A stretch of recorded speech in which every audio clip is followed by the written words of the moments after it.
Hi, welcome. Thank you for being here.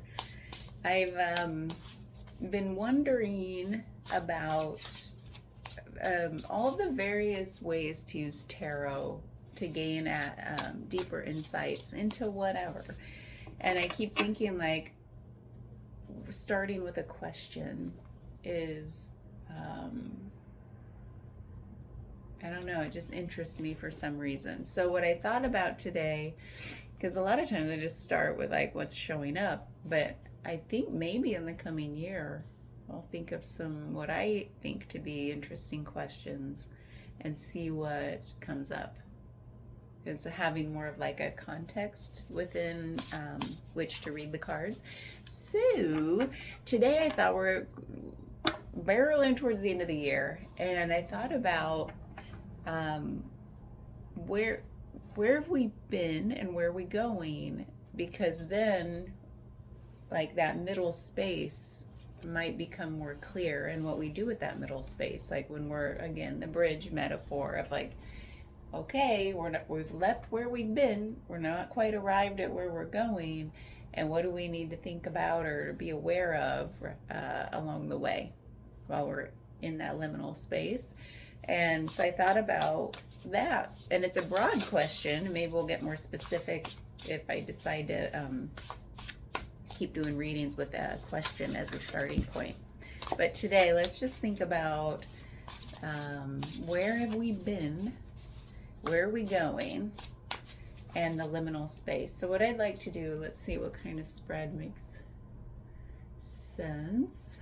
Like what's coming to me. Maybe I do want to set it up like a bridge. Ooh, that'd be fun. Okay, so I want to get, yeah, I think I know what we're gonna do. And then I'll post a picture of this, as I always do, on my Substack that you can see for free. Just go and subscribe, and the link will be in the YouTube video description. I have a list of links, so go over to the Substack post to see the spread. I don't know, I never say that, but that's how I post things. Okay, here we go. Where have we been? We have the Seven of Cups crossed by the Nine of Cups. Seven of Cups crossed by the Nine of Cups. That's interesting already. And then I'll ask the question, where are we going in the new year? Or any like in the near future.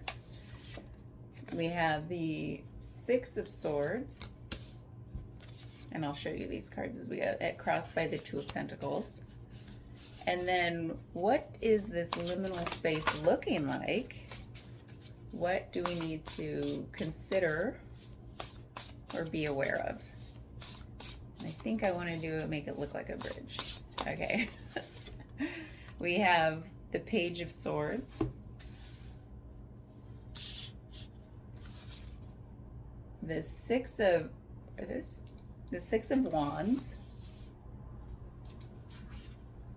and the Ten of Cups. Okay, just so you see like what we're dealing with here. Maybe I can point at it. So can you see like the bridge picture a little bit, where we've been, and then bridge where we're going. Okay. Whoops, sorry, that was probably really loud. Okay, so where we've been, it's the Seven of Cups crossed by the Nine of Cups. I said it was interesting because they're, first of all, both cup energy, and it feels like maybe we've been in our emotions a lot this year or in the recent past, where it's like this like churning kind of like being led maybe by our emotional states, and that colors how we see our world. So through the eyes of moods and emotions, and sometimes those are roller coasters. So I think of the Seven of Cups of being one like there's been a lot of emotional charges of different types. So maybe that's just the lens through which we've seen things. Like, okay, today I'm happy and elated and like ready to take on the world. And then the next day I'm like, still the grief thing that I've been dealing with comes back around, because that's what grief does. We never know when it's gonna hit us, if we've experienced some sort of loss. And then maybe the next day I just get frustrated at every little thing, and I get, triggered by things out in like when I'm driving or in line or whatever.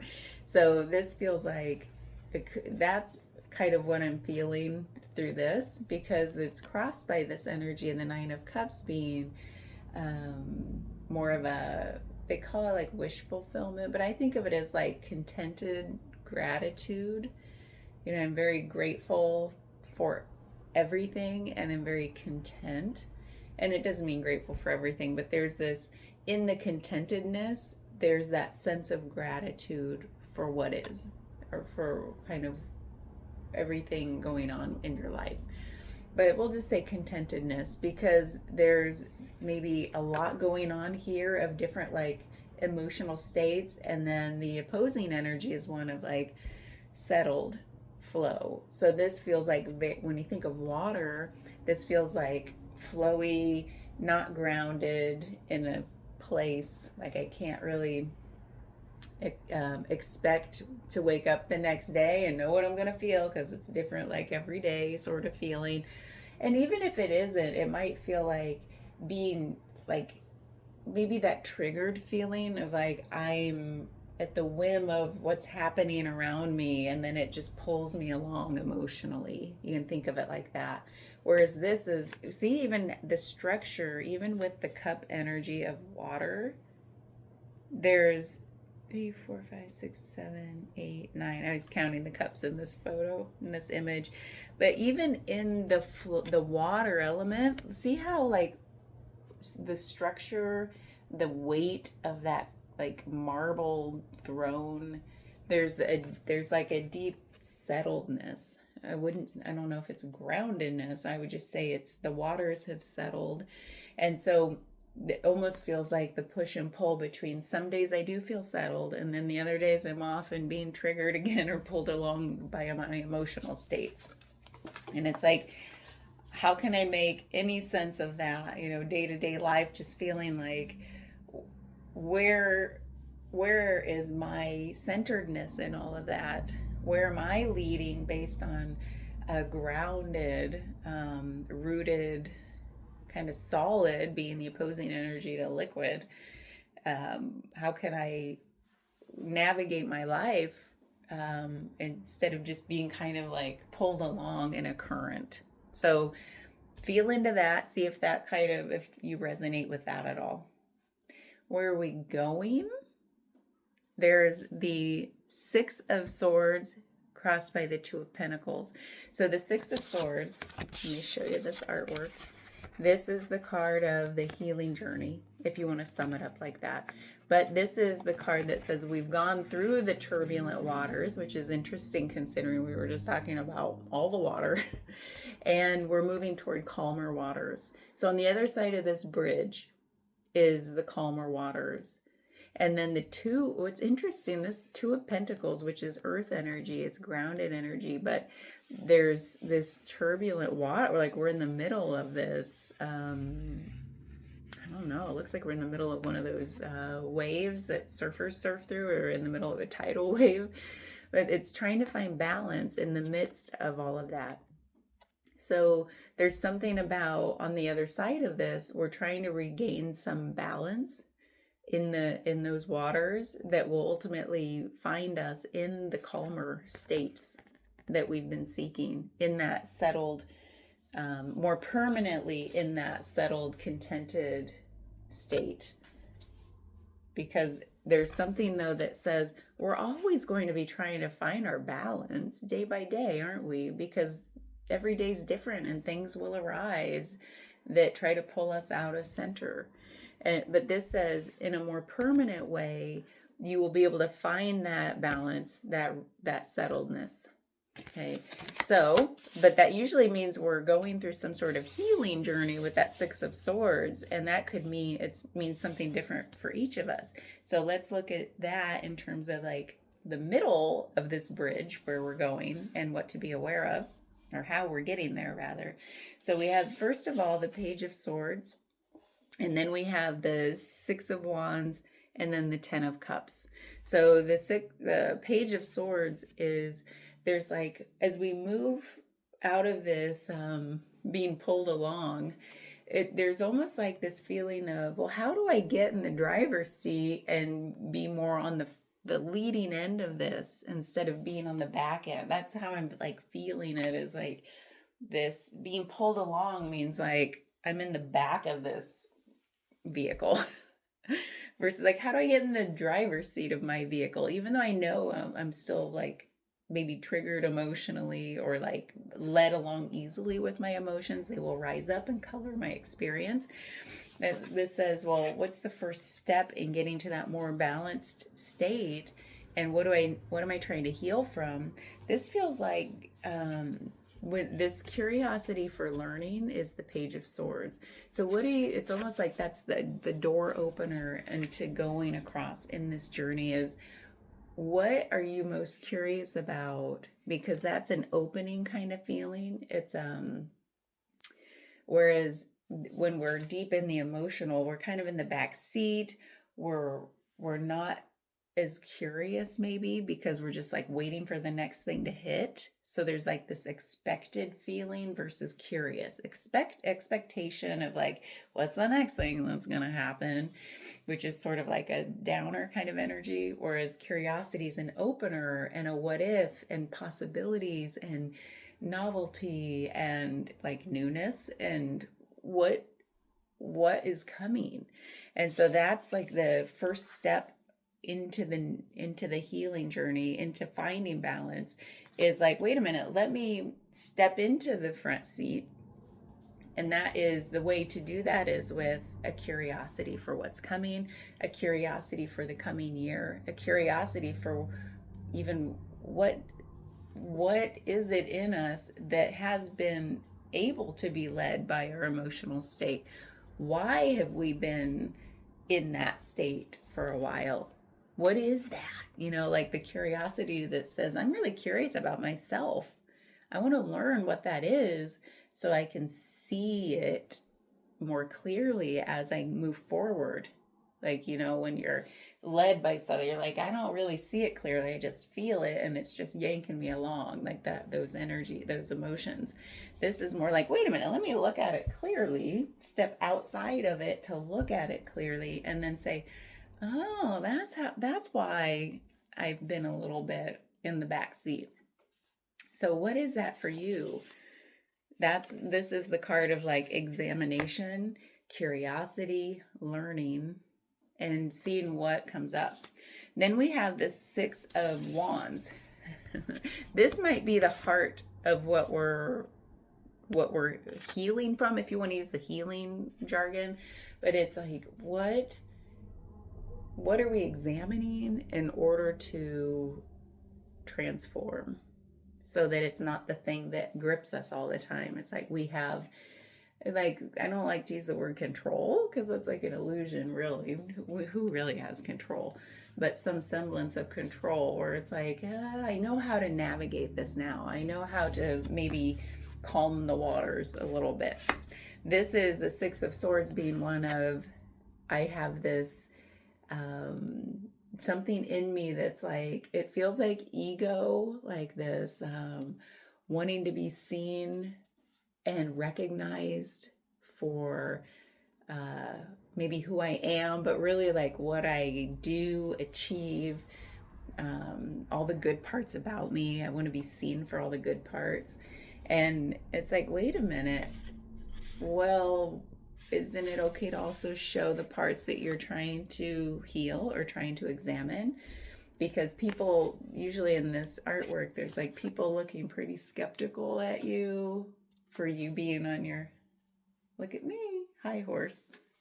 And so people are really like, who's the real you? So this is kind of stepping into authenticity. There's a flavor of that in the Six of Wands. Because it's this, you want to be your most successful self. You want to be your most vibrant self, your most authentic. And it's like, well, how we don't get there until we move through that examination part. And then what emerges? What are you healing from? What is it about the me that wants to be recognized for all my good aspects, but kind of hides the not so, what you perceive to be the not so good? So that's asking to be looked at. Whatever that is for you. We all have different things. And then the 10 of Cups is here in the end of the bridge before we move forward. And that is, what is your, it's like emotional fulfillment. So instead of being whipped around by these emotional states, this is like, wait a minute, what is my North Star, my compass for my emotional state? What will help me feel the most emotionally fulfilled? It's amazing that we have like all of this water energy here, this emotional fulfillment, emotional contentedness.